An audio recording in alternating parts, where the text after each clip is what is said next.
Record politics में आपका स्वागत है। स्टूडेंट्स, आज की क्लास में हम फर्दर टाइप्स ऑफ रिसर्च के बारे में जानने वाले हैं, जिसमें सबसे पहले हमारे पास जो कैटेगरी है वो है आपकी बेस्ड ऑन ऑब्जेक्टिव्स की। ऑब्जेक्टिव्स के आधार पर क्या क्या रिसर्च टाइप्स हो सकते हैं हमारे पास। तो पहले इसमें हमारे पास है एक्सप्लोरेटरी रिसर्च। अब देखो, एक्सप्लोरेटरी रिसर्च, इसका नाम ही हमको बताता है कुछ इस दिशा में हमको जाना है कि जो हम पहले से नहीं जानते हैं। तो जब आपकी एक्सप्लोरेटरी रिसर्च की बात आती है तो ये वैसी रिसर्च होती है जहां पर हम कुछ चीजें कुछ खास जानते नहीं है। हम समस्या के बारे में नहीं जानते हैं, समस्या कैसे सॉल्व होगी, किस दिशा में जाना, कुछ नहीं जानते हम।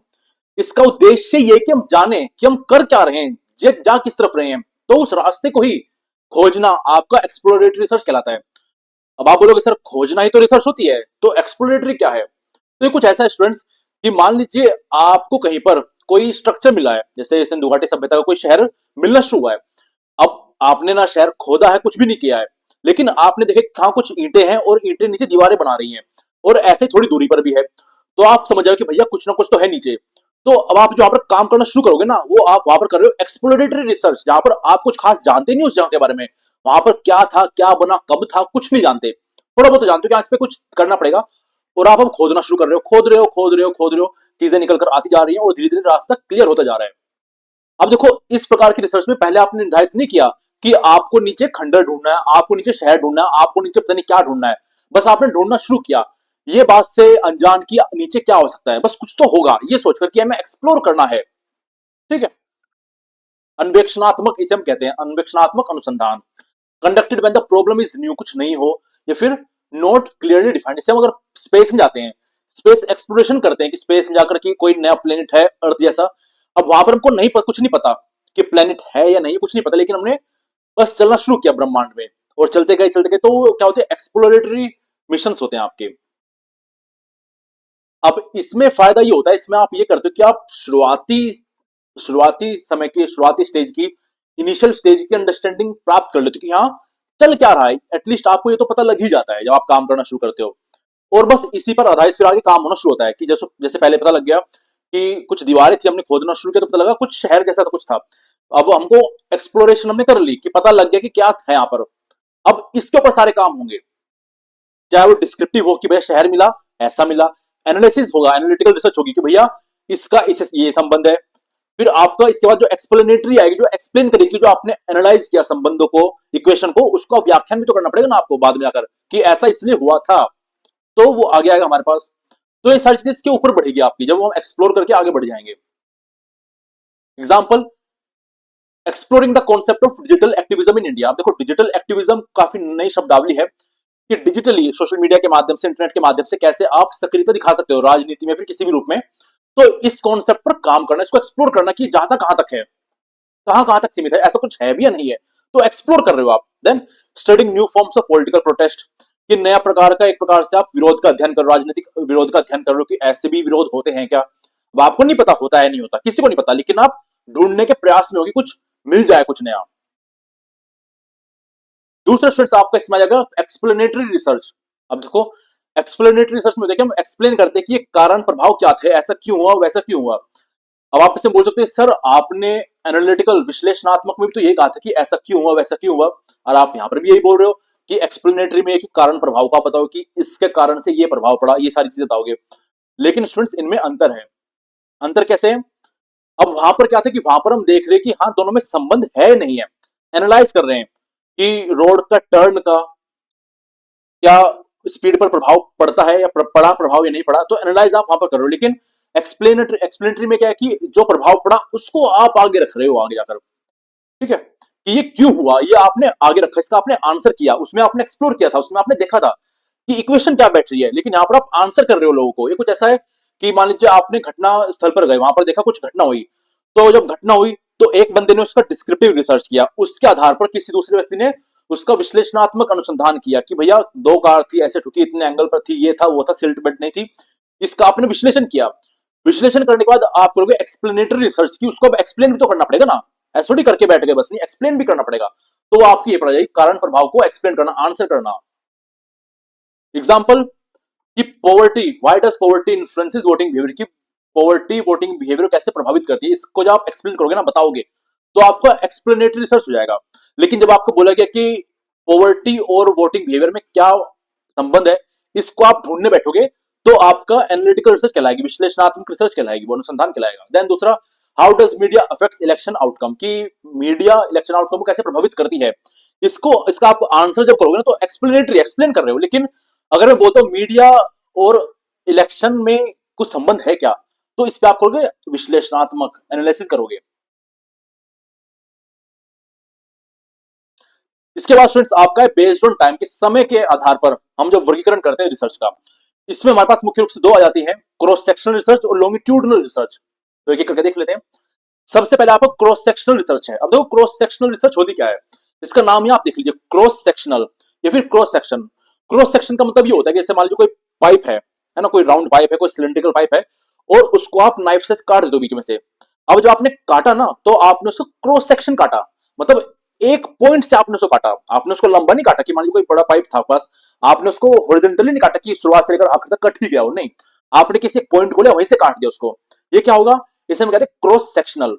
तो जब क्रॉस सेक्शनल रिसर्च की हम बात कर रहे हैं तो ये ऐसी रिसर्च होती है जहां पर कि समय तो बीत रहा है, लेकिन उस समय में किसी एक दिन को उठाकर, किसी एक घंटे को उठाकर हमने स्लाइस किया और उसका अध्ययन कर लिया। एग्जाम्पल एग्जाम्पल ऐसा है कि हम इलेक्शन होने वाले 2 महीने बाद, और समझ जाइए कि इलेक्शन के प्रति प्रक्रिया काफी कैसी रहती है, कहीं पर किसी का लहर है, कहीं पर किसी की लहर है, और आपने इलेक्शन से 2 दिन पहले क्या किया, क्रॉस सेक्शनल रिसर्च कंडक्ट करवाई। इसका मतलब ये है कि इलेक्शन की तैयारी तो पहले से चल रही है, लेकिन आपने आज के दिन क्या इक्वेशन है, आज के दिन कौन सी पार्टी जीत रही है, आज के दिन कौन किसको फेवर कर रहा है, काटकर आपने उसी दिन का देखा, उसे हम कहते हैं क्रॉस सेक्शनल रिसर्च। एक प्रकार से जैसे होता है ना, कोई वीडियो को आप स्क्रीनशॉट ले लेते हो। अब वीडियो का स्क्रीनशॉट आपने लिया, स्नैपशॉट ले, तो क्या होता है कि पूरी वीडियो में एक ही फ्रेम आपके पास आता है, एक ही फोटो आता है, जबकि वीडियो तो फोटो से भरी हुई है। तो क्या कि एक पॉइंट ऑफ टाइम पर आपने कंडक्ट करी बातें, एक पॉइंट ऑफ टाइम पर आपने डाटा इकट्ठा किया, आगे पीछे कुछ नहीं पता उस समय क्या चल रहा है, वहां पर क्रॉस सेक्शनल रिसर्च कहलाती है। Conducted at one point in time, provide a snapshot of a situation. Example, survey of voters opinion in just before an election, की इलेक्शन से जस्ट पहले आपने क्या किया, किसी एक दिन उनका ओपिनियन जान लिया। तो क्या क्रॉस सेक्शन हो जाएगी कि आपने एक बिंदु पर जान लिया कि अभी क्या यथास्थिति क्या चल रही है। दूसरा, study of public opinion on a policy at a specific time, की आज के दिन किसी एक नीति का समाज पर क्या प्रभाव पड़ रहा है, जनता पर क्या प्रभाव पड़ रहा है, उसी दिन की बात यहां पर हो रही है। पहले क्या था, बाद में क्या था, नहीं, अभी इस समय क्या प्रभाव पड़ा। यह आपका क्रॉस सेक्शन रिसर्च में आता है, यहां पर एक पर्टिकुलर टाइम को लेकर वहां से स्लाइस कर देते हैं, वहीं पर रिसर्च करने बैठ जाते हैं। दूसरा स्टूडेंट्स में आपका लॉन्गिट्यूडनल रिसर्च, ये दिलचस्प है। लॉन्गिट्यूडनल नाम है हमको बताता है कि कुछ ऐसी चीजों की लंबे समय से चल रही है। तो बस वही यहां पर कि कोई घटना जब होती है ना तो लंबे समय तक चलती है। तो मान लीजिए उस लंबे समय का अध्ययन हम कर रहे हो, जैसे मान लीजिए अगर हम बात करें कि इलेक्शन की हम बात करें, है ना, तो इलेक्शन जैसे मान लीजिए 2 महीने चल रहे हैं, तो हमने क्या किया, 2 महीने का रिसर्च डाटा लिया कि 1 अप्रैल से लेकर 31 मई तक क्या क्या हुआ, कैसे कैसे ट्रेंड गया, कैसे कैसे चीजें बदली, उसको आप जब बताओगे तो आपको लॉन्गिट्यूडनल रिसर्च कहलाती है, लंबे समय तक जो चलती है, कि भैया पिछले 5 साल में सरकार ने क्या किया, पिछले 5 साल में स्कूल में क्या हुआ, ये क्या लॉन्गिट्यूडनल रिसर्च, जहां पर लंबे समय तक आप रिसर्च कर रहे हो। अब आप बोलोगे सर इसका फायदा क्या हो रहा है, मतलब टाइम तो वो भी वही है, यहाँ पर भी यही है, लेकिन स्टूडेंट्स अंतर है। अंतर किस चीज का है, तो अंतर है कि जब हम किसी एक टाइम को देखते हैं तो हमें यथास्थिति पता लगती है, हमें ये नहीं पता कि पहले क्या था, आगे क्या होगा, अच्छा था बुरा तो कुछ नहीं पता, बस अभी जो दिखा वो हो गया। जैसे होता है ना कि अगर आप तो बड़े हो चुके हो, अगर मम्मी आपको घर छोड़कर जा रही है कि पढ़ लेना, या फिर पापा जा रहे हैं और आपने पूरा पढ़ाई की हो, लेकिन जब पापा के आने का समय हुआ आपको नहीं पता कि पापा आने वाले और आपने मोबाइल चला लिया, तो अब पापा अगर देखें कि हाँ मोबाइल चलता हुआ दिख रहा है लड़के के हाथ में, उसमें समझेंगे कि भैया इससे पहले मोबाइल ही चला रहा था, है ना। अब वो ऐसे समझते हैं, जबकि आप ये समझते हो, ये समझाना चाहते हो कि नहीं भैया अभी इसी पॉइंट पर मैंने मोबाइल उठाया था। तो जो आप कहना चाहते हो ना इसी पॉइंट पर, इसी पॉइंट की बात क्रॉस सेक्शनल है, लेकिन जब हम बोलते हैं कि पहले से, तो आपको लॉन्गिट्यूडनल में आती है। अब आप लोगों सर पहले अगर लंबे समय तक हम रिसर्च करें तो उसमें फायदा क्या है, तो फायदा ये कि हमें ट्रेंड पता लगता है। ट्रेंड जैसे अगर हम बोलते हैं किसी का करियर अगर देखना है, किसी की पढ़ाई देखनी है, तो पिछले 5 साल का अध्ययन करो, तो लॉन्गिट्यूडनल रिसर्च हो जाएगी वो। मतलब आने वाले 5 साल का अध्ययन करो, तो 5 साल में क्या हो कि आपका ग्राफ बनकर तैयार हो जाएगा कि 2025 में आपने इतना आगे बढ़े, फिर 2023 में ऐसे झुक गए, 24-25 ऐसे, और कितना आपने ग्रोथ करी, वो आपका ट्रेंड दिख जाएगा, किस खूबी में आप कितने बेहतर हुए, ट्रेंड आपका दिख जाएगा उसमें, है ना, पूरा ग्राफ दिख जाएगा। तो लॉन्गिट्यूडनल रिसर्च का ये फायदा होता है। जैसे हम वोटिंग बिहेवियर का अध्ययन कर रहे हैं, इसमें मल्टीपल इलेक्शंस कि अलग अलग जो इलेक्शंस होते आए हैं पिछले 10-15 सालों से, उनमें वोटिंग बिहेवियर क्या रहा, अभी क्या लॉन्गिट्यूडनल है कि लंबे समय से तो आपको ट्रेंड पता लग जाए कि पहले इलेक्शन में जाति के आधार पर, फिर धर्म के आधार पर, फिर नेशन के आधार पर वोट दी गई। Tracking change in public opinion over years, कि जनता का क्या मत है, जनता क्या सोचती है, उसका अध्ययन करना कि ओवर द ईयर, साल दर साल कैसे बदलता है वो, तो उसका अध्ययन आपको लॉन्गिट्यूड लगे, लंबे समय तक ही चल रहा है। तो स्टूडेंट्स ये मुख्य रूप से आपकी रिसर्च आ जाती है, जो कि आपका मुख्य रूप से पॉलिटिकल साइंस में आप पढ़ते हो। इसके अलावा भी इंपॉर्टेंट रिसर्च है जो कि अधिकतर साइंस की है, हिस्ट्री संबंधित है, उसको भी हम देख लेते हैं। सबसे पहले इसमें आपका है एक्सपेरिमेंटल रिसर्च, ठीक है, प्रयोगात्मक अनुसंधान इसमें होता है। अब इसमें क्या होता है, इसमें ये होता है कि हम कारण और प्रभाव को जानने की कोशिश करते हैं। अब आप बोलोगे सर हमने एनालिटिकल रिसर्च में भी कारण प्रभाव की बात करी, हमने एक्सप्लेनेटरी रिसर्च में भी कारण प्रभाव की बात करी, अब आप एक्सपेरिमेंटल में कारण प्रभाव लेकर आ गए, कॉज इफेक्ट लेकर आ गए, ये क्या चल रहा है? आपने तो बता दिया कि ठीक है एक्सप्लोरेटरी एक्सप्लेनेटरी में और एनालिटिकल में अंतर होता है, लेकिन ये कहां से टपक पड़ा? तो देखो इसमें क्या होता है कि इसमें हम कुछ भी जो काम कर रहे हैं ना वो हमारे नियंत्रण में है। पहले नियंत्रण में नहीं था, पहले तो जो हुआ उसके हमने इक्वेशन बिठाई, क्यों हुआ क्या हुआ उस पर नजर डाली, लेकिन अब हम खुद छेड़ाछाड़ी कर रहे हैं। जैसे होता है ना केमिस्ट्री लैब में कि एक केमिकल की ड्रॉप हमने ज्यादा डाली, एक की कम डाली, एक की ज्यादा डाली, एक कम डाली, तो उससे क्या कुछ नया निकल रहा है। हमने खुद कंट्रोल की चीजों को कि इसमें पानी इतना डालेंगे, इसमें केमिकल इतना डालेंगे, खुद हमने कंट्रोल की चीजें, तो कहती है एक्सपेरिमेंट, उसे कहते हैं एक्सपेरिमेंट। जैसे हम क्लास में पढ़ाते हैं, मान लीजिए ऑफलाइन क्लास होती है, पढ़ा रहे हैं, टीचर लेक्चर देने आ रहा है और बच्चे पढ़ रहे हैं, घंटे में टीचर जा रहा है, बस खत्म। लेकिन अब आप क्या चलो एक्सपेरिमेंट करते हैं, तो आपने एक्सपेरिमेंट के लिए सोचा कि हम कुछ ऐसा तरीका अपनाएंगे कि टीचिंग मेथड कुछ नया तरीका अपनाएंगे कि टीचर ऐसे पढ़ाए कि बच्चों को समझ में आए, बच्चे क्वेश्चन पूछे, या हम मेथड अपनाएंगे।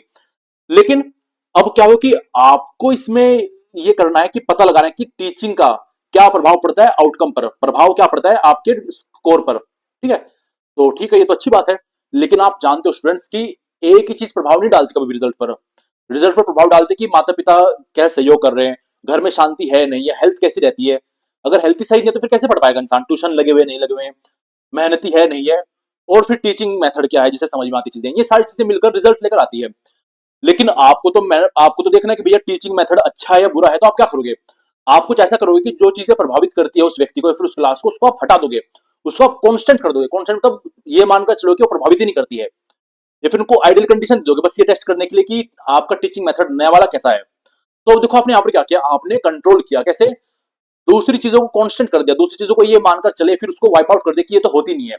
जिसको आपको एनालिसिस करना है, जिसको आपको ऑब्जर्व करना है, उस चीज को आपने लिया टीचिंग मेथड को, तो आपने लिया ग्रुप टीचिंग। ये आपको एक्सपेरिमेंट हो रहा है, यहाँ पर आपने कंट्रोल कर रखी चीजें कि घर वाले शोर नहीं करेंगे, बच्चे को खाना मिलेगा, ऐसा चीजें आपने कंट्रोल कर रखी है जो कि आमतौर पर नहीं होती है। इसे हम कहते हैं एक्सपेरिमेंटल रिसर्च, जो कि आप एक कंट्रोल्ड कंडीशन में होती है, जहां पर हम कारण प्रभाव के संबंधों को नापने की कोशिश करते हैं छेड़छाड़ी करके कि अगर 2 बूंद पानी गिरेंगे तो क्या होगा, 5 बूंद केमिकल गिरेंगे तो क्या होगा, 6 बूंद केमिकल गिरेंगे तो क्या होगा, ऐसे करके एक्सपेरिमेंट यहाँ पर हो रही है। अंतर बस में स्टूडेंट्स ये होता है कि इसमें हम कंट्रोल्ड करते हैं चीजों को। जैसे होता है ना कि केमिस्ट्री में अधिकतर जो एक्सपेरिमेंट होती है कंट्रोल होती है, हम जानबूझकर डाटा बदलते हैं, ड्रॉप्स बदलते हैं, तो कंट्रोल्ड है। हम ऐसे नहीं कि प्राकृतिक रूप से हो रही है, हो गई बस हम कर रहे, नहीं, हम खुद छेड़छाड़ी कर रहे, तो आपको एक्सपेरिमेंटल रिसर्च में आती है वो। जैसे पॉलिटिकल साइंस की अगर बात करें तो क्या है इसमें testing how different campaign messages affect voter choice, के अलग अलग जो कैंपेन होते हैं कैसे वोटर की चॉइस को प्रभावित करते हैं। अब यहाँ पर क्या एक्सपेरिमेंटल है कि कैंपेन का क्या प्रभाव पड़ता है वोटर की बिहेवियर पर, जबकि वोटर की जो चॉइस है, वोटर का जो बिहेवियर है, वो काफी सारी चीजों से प्रभावित होता है कि उसका इतिहास क्या है, कौन सी जाति का, कौन से धर्म का है, कौन से एरिया से आता है। लेकिन हमने कैंपेन को ध्यान रखते हुए काम किया, तो हमने सारे एस्पेक्ट को कॉन्स्टेंट रख दिया। जब हम कम्युनिकेशन पढ़ेंगे पेपर 1 में तो उसमें आपको चीजें दिख जाएंगी। आगे स्टूडेंट्स में आपका हिस्टोरिकल रिसर्च है। अब देखो हिस्टोरिकल रिसर्च में क्या होता है, इसका नाम है हमको बता रहे हैं कि हम प्राचीन समय की चीजों का अध्ययन करते हैं।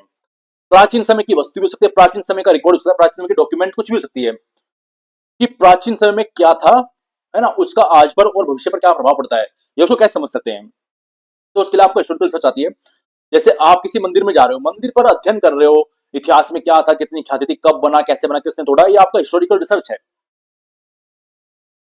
कि आज से 2500 साल पहले भारत में आर्यन आए थे या नहीं आए थे, हिंदू थे या नहीं थे, कौन आया था कौन नहीं आया था, हिस्टोरिकल रिसर्च में आ जाएगा। एग्जाम्पल इसके making of the Indian constitution. अब देखो संविधान बन चुका है, लेकिन संविधान कैसे बना उस पर अध्ययन करना हिस्टोरिक हो जाएगा कि पुरानी बातें हो गई। फ्रीडम मूवमेंट पुरानी बातें, इस पर अध्ययन जब आप करोगे तो आपका ये भी हिस्टोरिकल रिसर्च में आ जाएगा। लास्ट में स्टूडेंट्स आपका है केस स्टडी मेथड। अब देखो केस स्टडी में क्या होता है, केस स्टडी में ऐसा होता है आप किसी भी एक चीज को उठाते हो, उस पर गहराई से रिसर्च करते हो। अब वो एक चीज क्या हो सकती है, वो एक चीज व्यक्ति हो सकता है कि आपने वल्लभ भाई पटेल को उठाया, मतलब उठाए मतलब उनका टॉपिक लिया और गहराई में उन पर रिसर्च करी, गहराई में जितना गहराई में जा सकते उस पर उतना गहराई में आप गए तो आपकी केस स्टडी हो गई। दूसरा कि आप किसी इवेंट की बात करो, आपने कोई इवेंट उठाया, उसकी गहराई में उतर गए, बिल्कुल जड़ में उतर गए, आपने किसी संस्था को उठाया, उसकी संस्था की जड़ में उतर गए, आपने इस कंट्री को उठाया, कंट्री की जड़ में उतर गए, सब कुछ जान गए, डिटेल सब कुछ, तो आप केस स्टडी वो कहलाती है। जैसे मान लीजिए आप वल्लभ भाई पटेल पर केस स्टडी कर रहे हो, तो इसमें क्या हो कि उनका जीवन कैसा रहा, क्या क्या उन्होंने कब किया, कब मरे, कैसे मरे, उसका अध्ययन आ जाएगा तो डीपली। तो आपका केस स्टडी मेथड कहलाता है, जहां पर हम डिटेल्ड होलिस्टिक अंडरस्टैंडिंग बिल्ड करने की कोशिश करते हैं। एग्जाम्पल, कोई इलेक्शन है, अब देखो इलेक्शन काफी बड़ा होता है, तो उस पूरे इलेक्शन में डीप में जाना बिल्कुल, तो ये इलेक्शन की केस स्टडी हो जाएगी। कोई पॉलिटिकल लीडर, उसकी केस स्टडी करना होता है, डीप डेप्थ में जाना, उसने जीवन भर क्या किया, क्या फैसले क्यों नहीं लिए, वो सारा इसमें आ जाएगा। फिर गवर्नमेंट पॉलिसी क्यों आई, क्या प्रभाव पड़ा, केस स्टडी के रूप में। राइट स्टूडेंट्स, तो इस प्रकार से हमने टाइप्स ऑफ रिसर्च को जान लिया और काफी बेहतरीन तरीके से, खूबसूरत तरीके से हमने इसको जाना है। अगली क्लास में इसमें हम जानेंगे कि स्टेप्स ऑफ रिसर्च क्या होते हैं।